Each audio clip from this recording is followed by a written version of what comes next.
सरिता येऊन्या चढती ब्रह्मगिरी, परी ज्ञानी न धरी जन्म काही. चंदनासी होय बाबुळत्व प्राप्ती, परी ज्ञानी न शिवती जन्म काही. जळाला कापूर मागुला प्रगटे, परी ज्ञानी न धरी जन्म काही.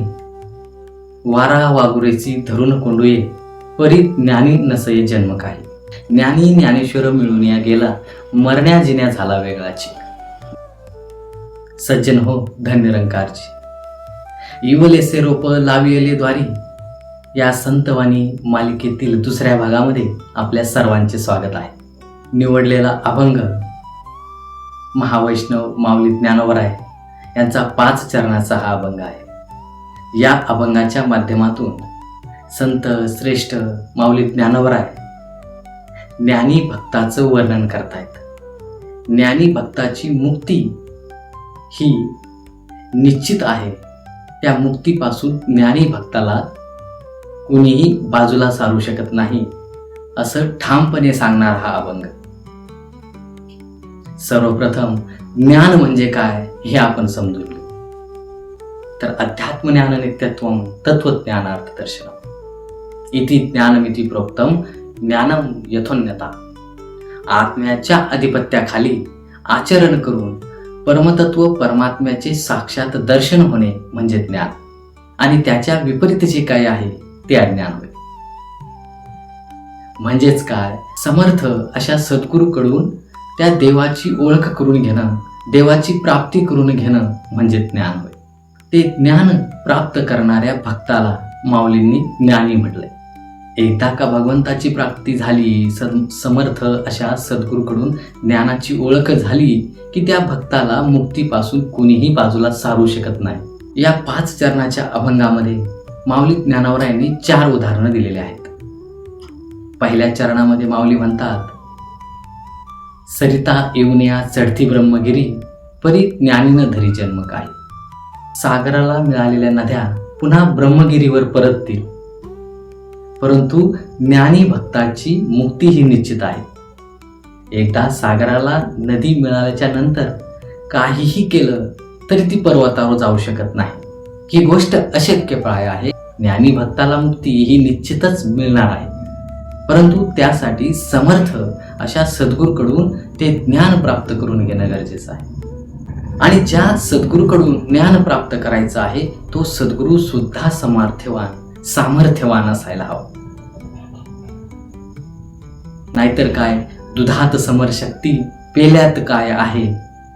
गुरुत तत्व नाही, मग चेल्यात काय आहे. जर गुरुनीच त्याची प्राप्ती केली नसेल तर तो गुरु आपल्याला काय भगवंत दाखवणार.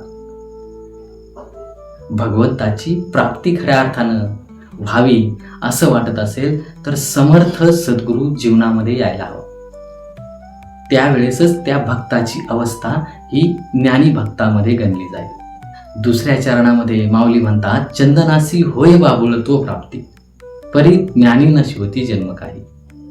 चंदनाच्या झाडाला बाबळीचं रूप येणार नाही, बाबळीची अवस्था प्राप्त होणार नाही.